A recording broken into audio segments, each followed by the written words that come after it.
This KFAN podcast is sponsored by Builders and Remodelers, exclusive Twin Cities provider of Elements Windows. Get the highest quality windows at unmatchable value. Visit buildersandremodelers.com for more details. Fan. Can you repeat the part of the stuff where you said all about the things?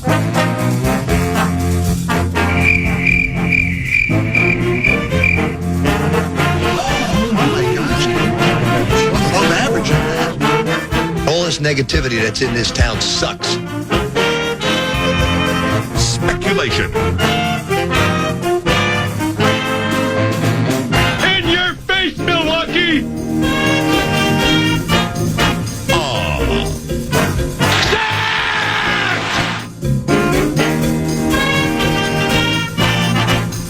Come on!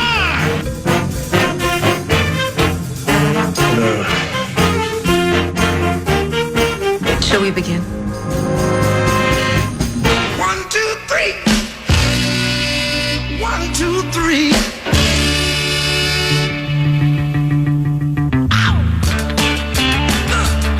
All right.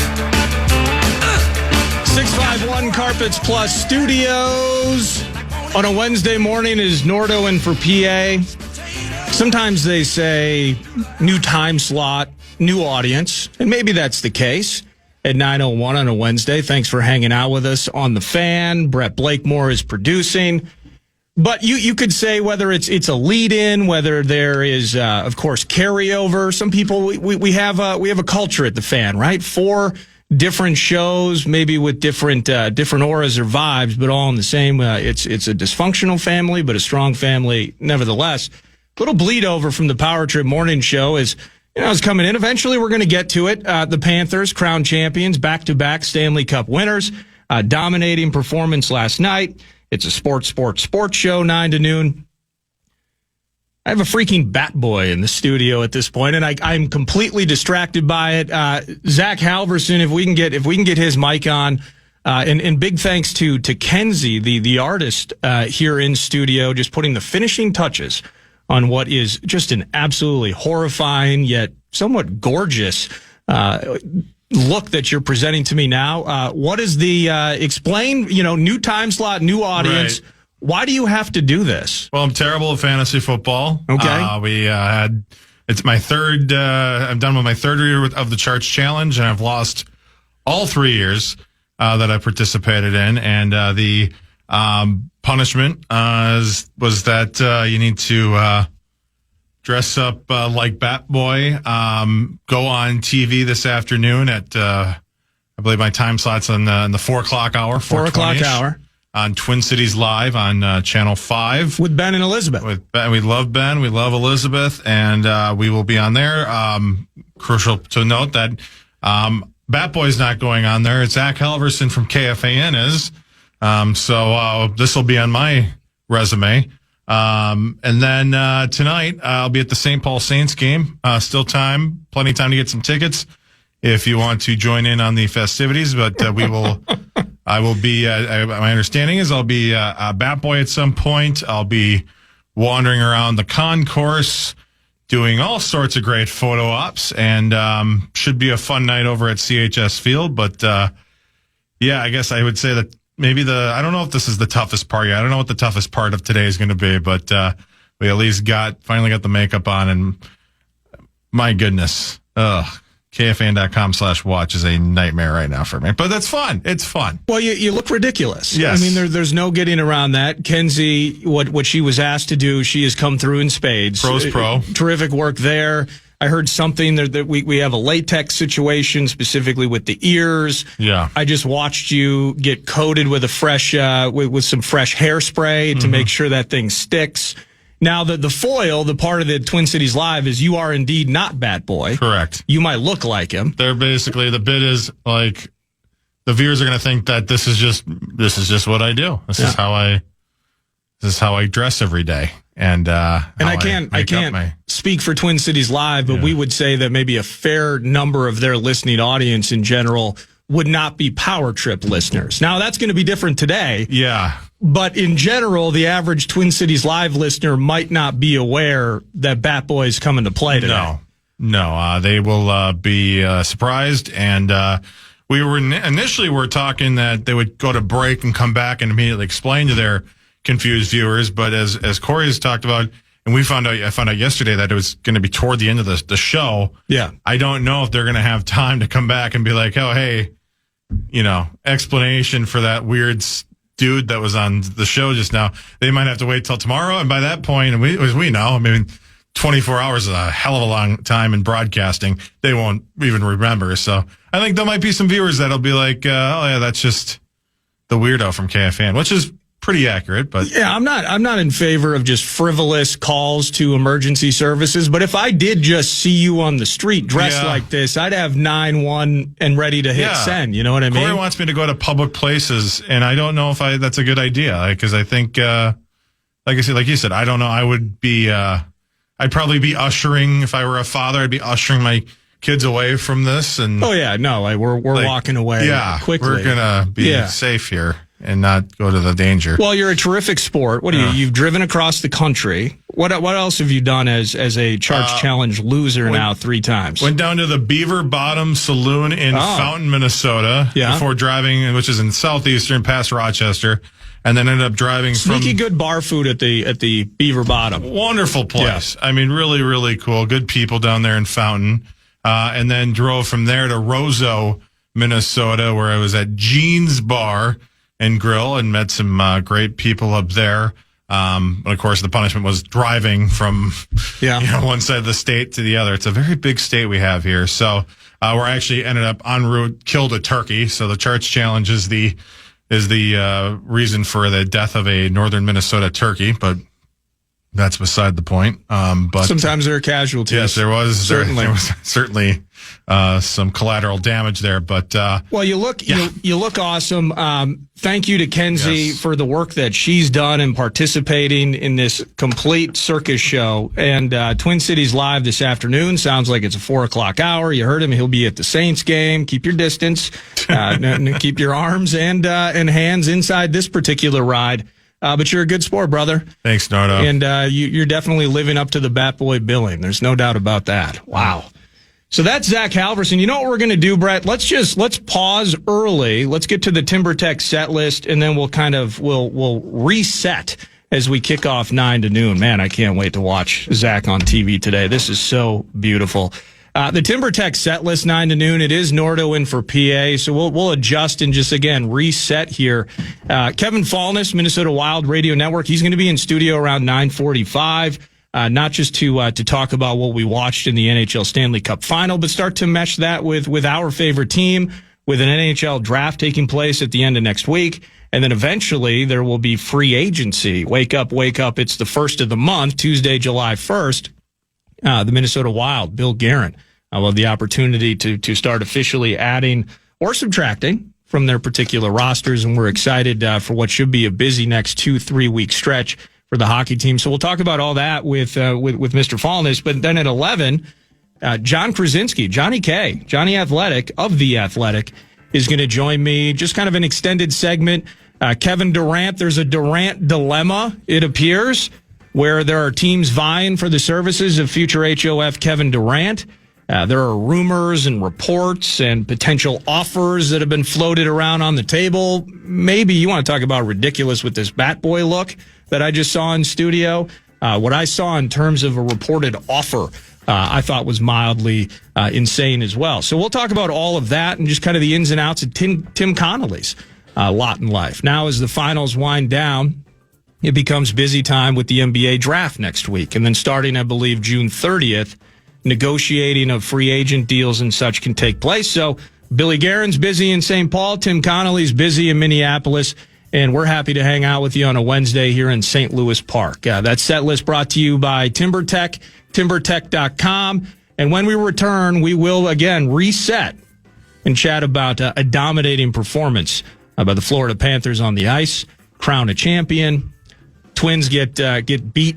The festering festa took place in Cincy last night, and some scuffles in the WNBA. Little potpourri during the first hour this morning, and excited to hang out with you. It's Nordo in for PA on the Fan. We'll be back in minutes. KFAN. to the 50s at the Minnesota Street Rod Association event June 20th through the 22nd at the Minnesota State Fairgrounds. Enjoy the classic car marketplace, T6 flyover, the great race, cruise and art craft fair, and so much more. You can head over our contest page for your shot at a pair of tickets, KFAN.com. Keyword contest center.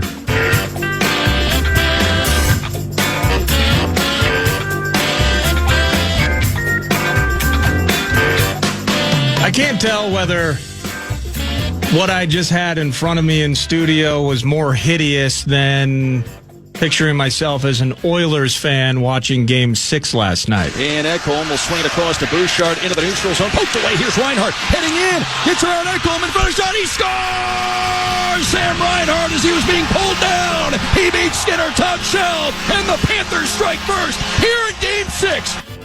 All right, everybody watch out. A hockey opinion's coming. Brett, I'm watching that first goal last night by Reinhart. Okay. And it felt like, there are so many aspects of that game that kind of bleed into the series. There's something thematic about it. So I think Ekholm takes 2 L's on that play last night. Blue liner, Oilers. Terrible dish to Bouchard. And so that's Ekholm L number 1. Now, Bouchard himself completely fumbles it away. Reinhardt's there for the snipe and the steal. But then Ekholm has a choice. He can play the puck, which he reached horribly at, failed miserably. Reinhardt gets the edge. He goes in. Or play the body. That, for me, was Ekholm L number. So there was a total of 3 doofus-related maneuvers that all led to the opening goal. And then, even on the replay, if you look at it, and as a slightly above-average high school soccer goalkeeper, I know a little bit about angles. And needing to know where you're at in relation to the goal. You see Skinner kind of overprotect the near side, the near post, and allowed Reinhart basically an open lane to the far post. So 3 or 4 doofus maneuvers lead to that first goal, which was kind of the essence of maybe the final 4 games of the series, where I saw it, and they get out alive. I think Tkachuk scores. How about that? The turnovers yesterday, specifically in the first period. Knobloch and company get together. Everyone's in the dressing room. All right, this is it. We have to win this game. This is obvious, or the season's over. The last 3 games, we've been outscored in the first period 7-rip. We're coming out slow, and unless we have the man advantage, we are getting out-muscled in every aspect of Lord Stanley's game. Can we just be more assertive? Can we be more physical? Can we hang on and get out of the first period without a multi-goal deficit? The answer clearly was no. Bouchard, I'm picking on him. Very, very good at what he does. He had 2 or 3 turnovers himself in the first period last night. I mentioned Ekholm. Wallman has mostly been a complete disaster throughout this series.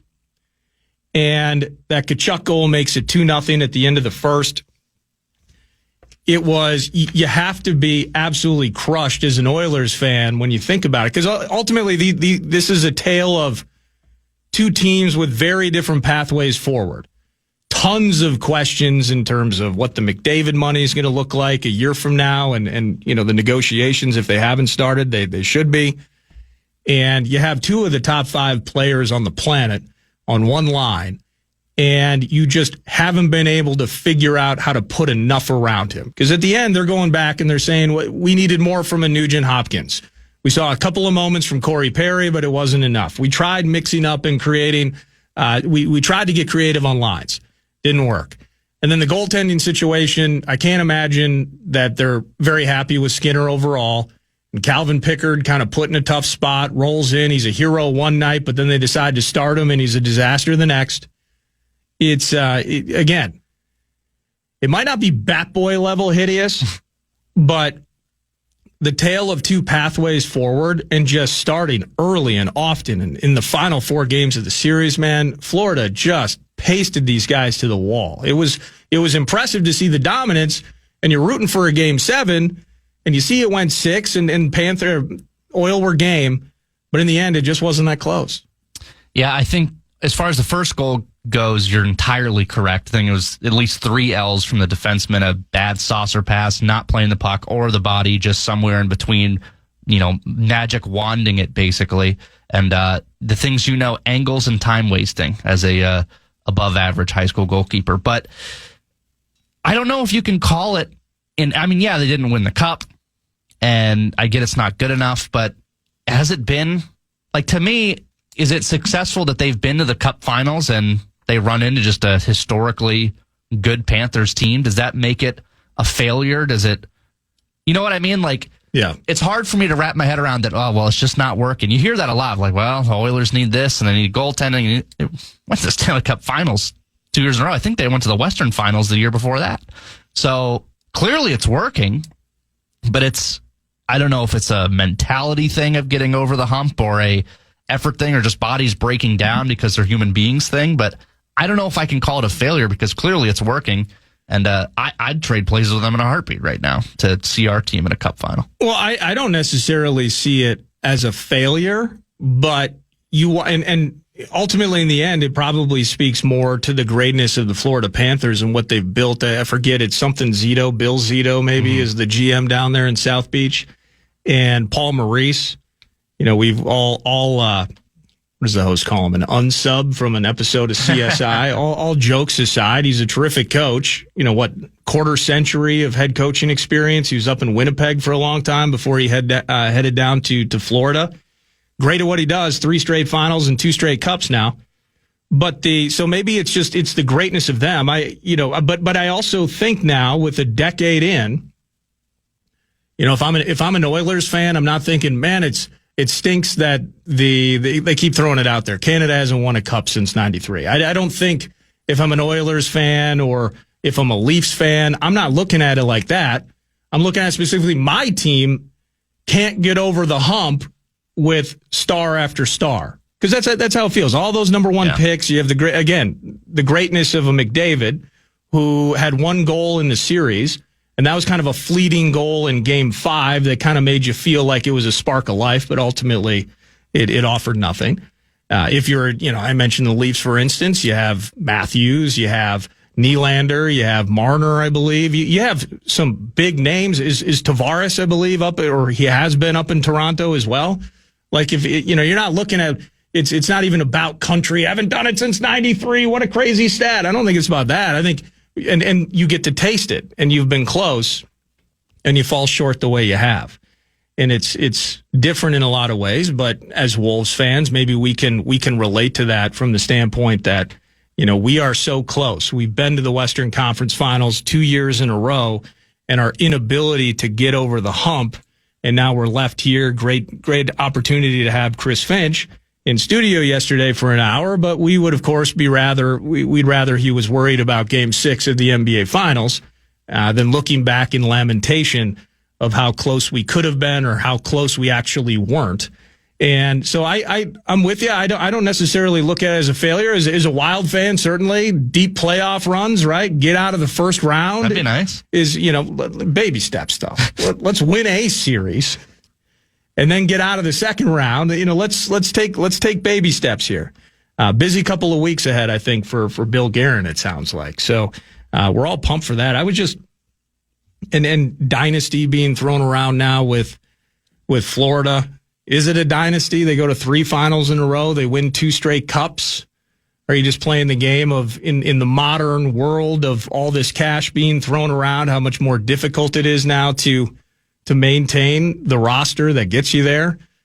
But whether it was the Kings winning cups, it was the Blackhawks winning cups. I mean, are those dynasties with Kane and Taves? Would you look at it that way? I'm not sure, but there is clearly a tier where the Florida Panthers are sitting and everyone else is looking up. And now that's where we are. We're in cup envy. I love the post game last night where you get to see everybody. Mm-hmm. You get to see everybody hoist the cup. St. Cloud's own Nate Schmidt winning his first Stanley Cup. Sky U-Ma, maroon and gold. I think he's the 14th or 15th player associated with the Gophers to hoist a cup. So good for him. Congratulations. You got to see all the first-time winners take their lap first. We're up here in the state of hockey going, why does Florida have like 4 of the last 5 cups? Mm-hmm. And we can't even sniff it. The cup envy has to be completely off the charts right now. Getting back dynasty or not, the tier that the Florida Panthers on, man, the cap space that they have. I mean, right now, summertime. Well, we're trying to figure out, man, how do we become like the Florida Panthers? Okay, goaltending, a spine of steel with the depth up the middle that they have. You look at that, the playmaking. And if you're the Oilers, you're saying, we have Nugent Hopkins. I mean, they got Reinhart and Verhaeghe and, kind of somewhat of a subdued final series for him, but Barkov, the captain. I mean, it's name after name. It's tidal waves of skill. How about Marchand? Marchand rolling in at 4, 5, 6 goals in this series. Third liner for them, by the way. Third liner. Marchand. Yeah. So, and we're just trying to figure out whether or not we're going to trade Rossi. And trying to, can we get a full season out of a Spurgeon or Brodin? A little bit different outlook. But then they also have the money moving forward to maybe keep most of that intact. They'll have to figure out Bennett. Bennett's the 50-point guy in the regular season that plays in the postseason like he's a 100-point guy. Conn Smythe winner had 15 goals in the postseason. I think Ekblad might be a money situation for them. They got 2025 to work with. How do they do that? Keeping most of those guys intact. Man, Bobrovsky's so good. I mean, they're on a tier. The rest of us are looking up. But it'll be interesting to see. And I already found the preseason favorite already is the Edmonton Oilers.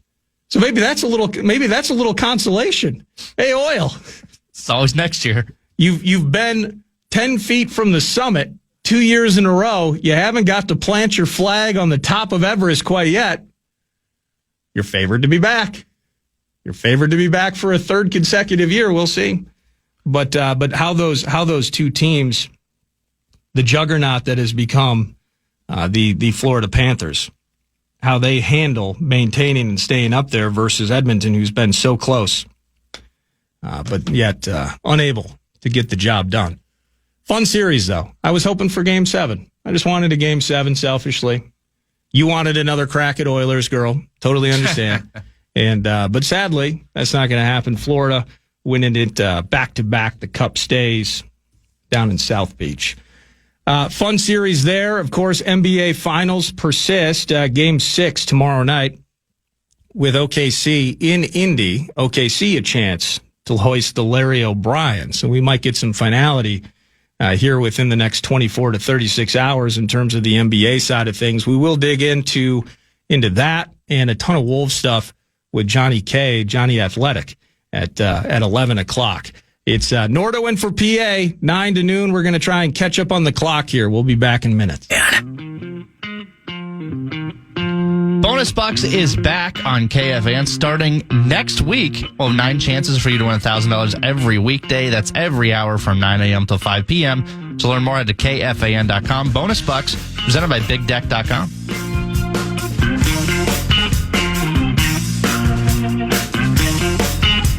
Brad, John, Brian, KFAN text line 64686. It's always open, 9 to noon.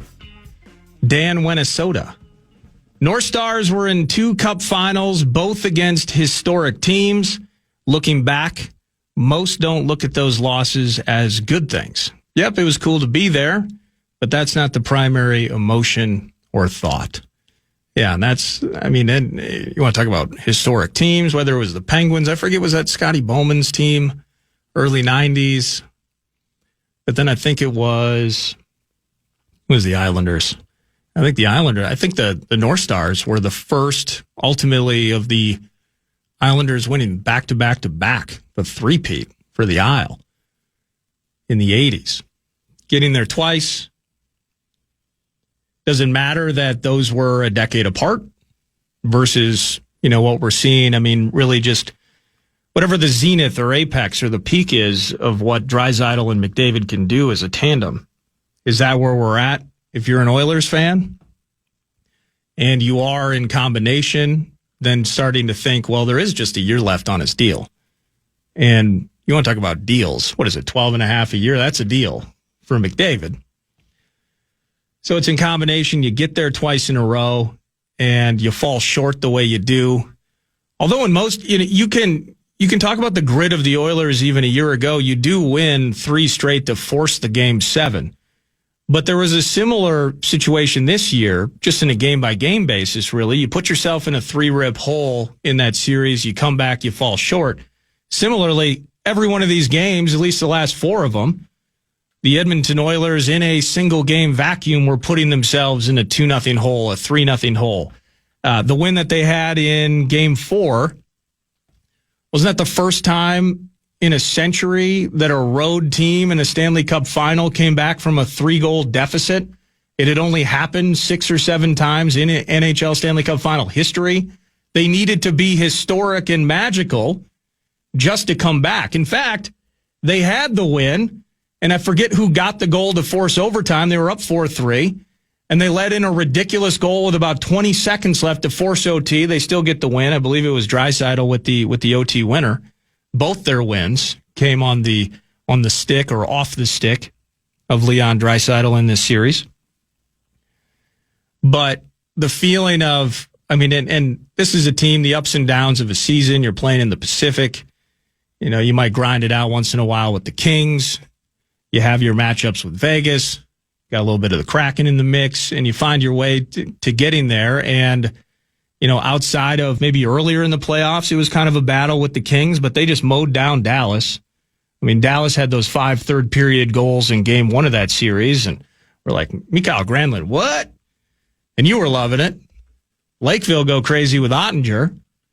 And then about 5 days later, Pete DeBoer's pulling Ottinger after 2 goals and getting himself fired. No! As the Oilers just and maybe they left all of their offense in that series.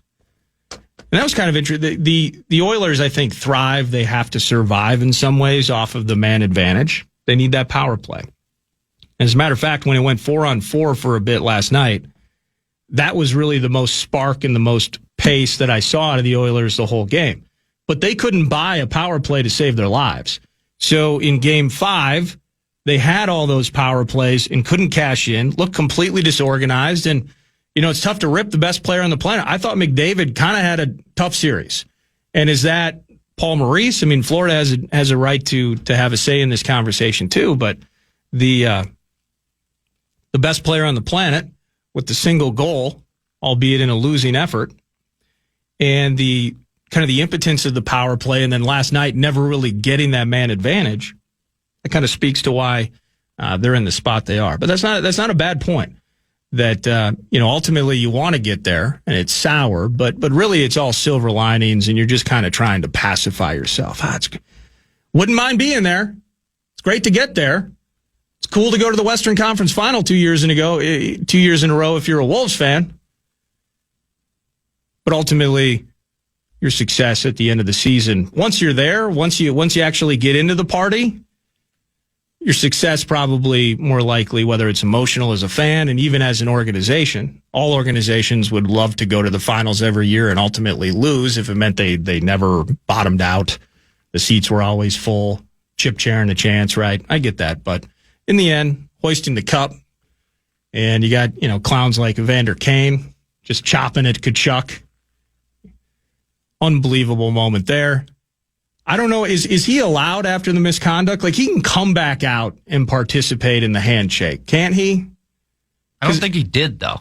No, he did not. Yeah. No, I'm just curious whether, I gotta stand tall here and just say, that's terrible, unbelievable lack of sportsmanship, or he got a misconduct and he was in the dressing room, went tarps off, sat and moped, and just let things transpire on the ice as they did. Isles won 4 in a row. I made a mistake. I undercut the Islanders. Covenant cleanup, thanks to Dan and another texter. I said 3. I should have said 4, and I apologize for that. But yeah, it was Lemieux and the Pens in the 90s. It was the Islanders in the 80s. So yeah, getting there, it's cool. But you do ultimately, as a couple of texters have pointed out, wanted to get over the hump. How do they get over the hump? I guess it's going to be kind of a hockey-heavy first half of the show because we're going to pause and Kevin Fallness, Wild Radio Network, he's going to be in studio. We'll chat some things related specifically to the final, but also moving into our favorite team. Busy couple of weeks ahead for Billy G. Got a draft a week from now, and then free agency July 1st. And looking forward to a team on the rebuild as we all look up. We all look up at Florida. But we'll continue this conversation with Fallness. Text messages always appreciated. Eventually we'll get to the Howell. A couple of text messages on the Durant dilemma. And we'll get to that as well. It's Nordo in for PA 9 to noon.